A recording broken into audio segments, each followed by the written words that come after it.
Nagsimula ang kwentong ito sa isang kasal. Isang lalaki ang nakatayo at ito ay si Hardin. Hinihintay nito ang bride niya. Ito ay si Tess. Pinagtiningan si Hardin ng mga bisita at ngumiti ang mga ito. Masaya sila dahil sa kasal. Inaayusan naman si Tess ng mga kaibigan niya at napakaganda ni Tess. Magara at magarbo din ang kasal nila. Nagkaroon ng pagtatalo si Tess at Hardin dahil ayaw ipabasa ni Hardin ang kanyang sinusulat. Umigaw si Tess at nakikipagtalo kay Hardin. Umalis si Tess at lumabas ito, binagsak nito ang pinto. Nag-inom naman mag-isa si Hardin. Isang gabi pumunta si Hardin sa isang bar at nakipag-usap sa isang babae. Pinag-usapan nila ang tungkol sa pag-publish ng kwento at nabanggit ng babae na napakalaking halaga ng kikitain nila kung ma-publish ang kwento. Nakipaghalubilo si Hardin sa loob ng bar, nakipag-usap ito sa mga babae doon at nag-inom. Malakas ang tugtog sa loob ng bar, at nakatayo si Hardin at nakatitig sa isang babae. Pinagpapantasyahan niya ito, at ang nakikita niya ay si Tess. Sumasayaw ito at nakatitig kay Hardin. Nilapitan ng babae si Hardin at inakit niya ito at dahil nakainom na si Hardin. Akala niya si Tess ang umaakit sa kanya, kaya nahulog ito sa pang-aakit ng babae. Inaya ng babae si Hardin at umalis sila sa bar. Pumunta sila sa bahay ni Hardin. Nakita ng dalawang babae ang litrato ni Hardin at Tess. Pinuri nila ito at pagkatapos ay naghalikan ang dalawang babae. Nakatulog na sa upuan si Hardin. Kinaumagahan ay nagising na si Hardin at nandun pa rin ang dalawang babae at umiinom ng kape. Tumayo si Hardin sa kanyang sofa at nagbihis at umalis. Pumunta si Hardin sa isang cave. May kinausap siya na isang lalaki. Maayos at maganda ang porma nito. Kinausap ni Hardin ang waiter. Sinabi niya na bigyan siya ng whiskey. Sinunod naman ito ng waiter. Ang kasama ng lalaking magara ang kasuotan ay ang nanay ni Hardin. Nag-usap-usap sila tungkol sa buhay ni Hardin at sa mga libro na ginagawa nito. Habang ag-uusap sila ay tumunog ang phone ng lalaki at kinuha niya ito sa bulsa ng coat niya at sinagot. Tumayo na ito at nagpaalam. Nagpatuloy ang pag-uusap ni Hardin at ang kanyang nanay. Sinabi ng nanay niya na nakausap niya si Tess at tinanong ni Hardin kung kamusta na ito. Sinagot naman siya ng nanay niya, sinabi na nasa Lisbon ito. Isang umaga ay sinubukan ni Hardin na ipagpatuloy ang kanyang mga ginagawang libro. Nainis ito at biglang sinarado ang kanyang laptop. Pumunta si Hardin sa Jiwaran at nagboxing siya doon. Binuhos niya ang galit niya sa boxing at ilang beses niya ginawa iyon. Napagod na siya at naupo sa gilid. Binuksan ang kanyang telepono at nakita ang isang picture sa social media. Nagdesisyon si Hardin na pumunta sa isang lugar kung saan naroroon ang kaibigan niya. Habang nasa eroplano si Hardin ay inalok ito ng flight attendant ng drinks. Inakit si Hardin ng flight attendant at nakipagtalik ito kay Hardin. Nagising si Hardin at nanaginip. Inayos lamang ng flight attendant ang seatbelt ni Hardin. Nakarating na si Hardin sa kinaroroonan ng kanyang kaibigan. Hinanap nito ang address ng kaibigan niya at nakita na ito ni Hardin. Pumasok siya sa isang store ng mga damit. Nilapitan ito ni Hardin pero may ginagawa ang kaibigan nito. Kinausap na ito ni Hardin pero hindi masayang makita ito ng kaibigan niya. Umalis si Hardin doon at naglakad-lakad. Habang naglalakad-lakad si Hardin ay napukaw ang atensyon nito sa isang tindahan. Pumasok ito sa loob ng tindahan. Ang tindahan na ito ay isang beer house. Doon ay naupo si Hardin at nag-inom.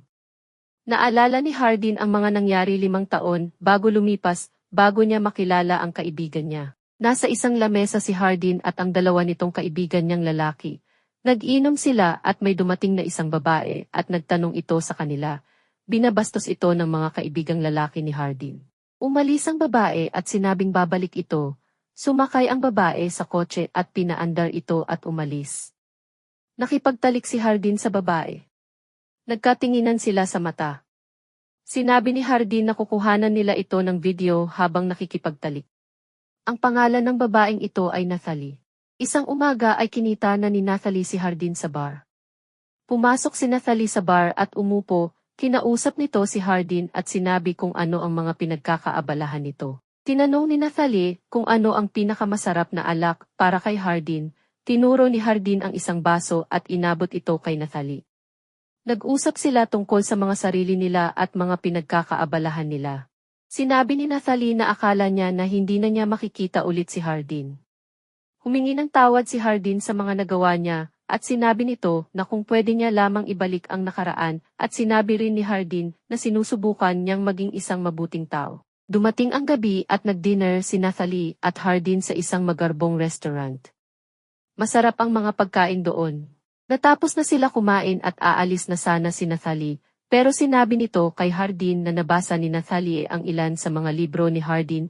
Tinanong ni Nathalie kung ano ang nangyari. Hindi nakasagot si Hardin, umalis na si Nathalie. Si Hardin naman ay nag-inom pa uwi. Nakauwi na si Hardin at humiga na ito sa kanyang kama.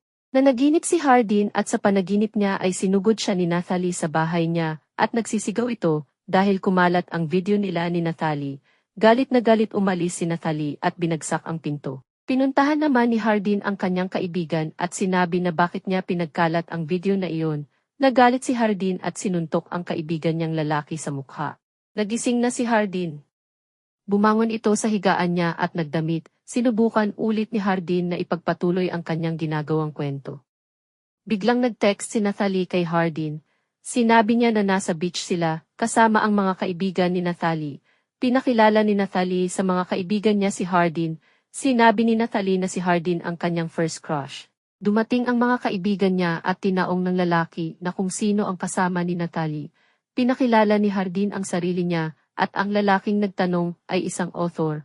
Kagaya ni Hardin, may mga ginagawa din siyang mga libro. Inaya ng lalaking ito si Hardin na mag-cliff diving. Sinabi naman ni Nathalie na naghahanap lamang ng disgrasya si Hardin. Pero hindi ito pinansin ni Hardin at tinanggap ang imbitasyon ng lalaki. Pumunta sila kung saan sila mag-cliff diving. Nag-aalangan tumalon si Hardin pero ginawa pa din niya ito. Tumalon si Hardin at bumulusok sa tubig. Matagal umahon si Hardin, nag-alala si Nathalie. Sumigaw ito at umahon na si Hardin sa tubig. Habang nalangway si Hardin ay naalala niya si Tess. Umahon na si Hardin at pumunta ito sa dalampasigan. Inaya naman siya ni Nathalie na magbuting. Sumakay sila sa boat at nagpunta kung saan matatanaw ang isang mansyon. Sinabi ni Nathalie na pangarap niya na magkaroon at tumira sa ganoong mansyon. Sinabi naman ni Hardin na boring ang isang mansyon kung mag-isa lang. Sinagot naman siya ni Nathalie na hindi magiging boring iyon kung kasama ang tamang tao. Pagkabalik nila ay may isang party sa beach at nakahiga si Hardin.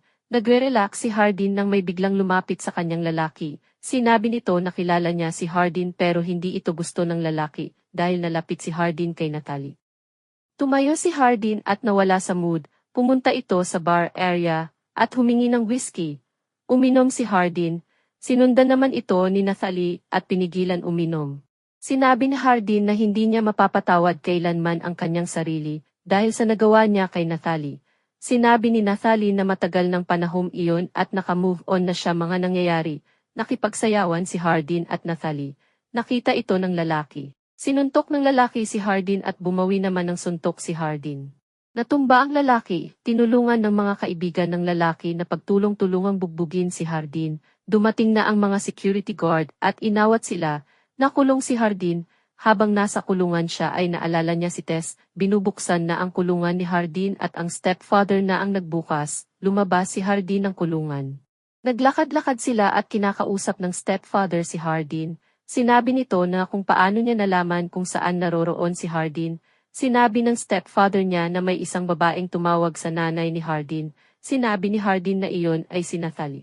Binigyan ng advice ng kanyang stepfather si Hardin ng mga dapat niyang gawin para magkaroon ng success. Nagpatuloy sila sa paglalakad at tinanong ng stepfather nito kung ano ang gagawin ni Hardin. Nag-offer ang kanyang stepfather na pwede siyang sumama sa flight pabalik pero tinanggihan ito ni Hardin. Nakauwi na si Hardin at may nakita itong letter sa lamesa niya. Ito ay isang invitation. Natuwa si Hardin at nagsimula na siyang magsulat at gumawa ulit ng kanyang book. Habang ginagawa niya iyon ay dumating si Nathalie. May dala itong wine, nag-usap sila ni Nathalie at tinangkang halikan ni Nathalie si Hardin pero tinanggihan ito ni Hardin. Sinabi niya na mahal pa niya si Tessa at kahit na naka-move on na si Tessa, mahal pa rin niya ito. Sinabi ni Hardin na deserve ni Tessa ng ibang lalaki na mas better. Naintindihan naman iyon ni Nathalie. Nagpatuloy sa paggawa si Hardin. Araw-araw niya iyon ginagawa, tinawagan niya din ang kapatid niya dahil kasal nito. Umalis si Hardin at inasikaso ang mga papeles niya pagkatapos ay pinuntahan niya si Nathalie at sinabi na kinabukasan na ang flight nito pabalik. Niyakap ni Nathalie si Hardin at nagpasalamat si Hardin. Umalis na si Hardin at nagpunta ito sa isang beach at doon naalala ni Hardin lahat ng mga masasayang alaala niya na kasama si Tessa. Nasa eroplano na pauwi si Hardin at habang nasa eroplano siya, ay nagpapatuloy pa din siya sa paggawa ng novel. Nakauwi na si Hardin, pumunta na siya sa kasal ng kanyang kaibigan. Nandun sa kasal si Tessa. Naimbitahan din siya sa kasal, inaayusan ni Tessa ang bride at tinanong ito ng bride kung ayos lang ba si Tessa. Sinabi ni Tessa na ayos lamang siya at uminom sila ng alak, nagumpisa na ang kasal at nakita na si Tessa at Hardin. Natuwa si Hardin dahil nakita niya si Tessa, sabay naglakad si Tessa at Hardin papunta sa ikakasal, natapos na ang seremonya at nagkakasiyahan na ang lahat. Nilapitan ni Hardin ang kanyang mga nagulang at sinabi ng mga magulang niya na kausapin si Tessa. Akala ni Hardin na nangliligaw ang lalaking kusap ni Tessa pero sinabi ng kanyang nanay na kaibigan lamang iyon ni Tessa kaya gumawa ng paraan si Hardin. Nakipag-usap si Hardin sa bata at nanghingi ng pabor. Inalok ng bata ng sayaw si Tessa. Pumayag naman si Tessa at inagaw naman ni Hardin si Tessa sa bata. Parte ito ng paraan ni Hardin para makausap si Tessa.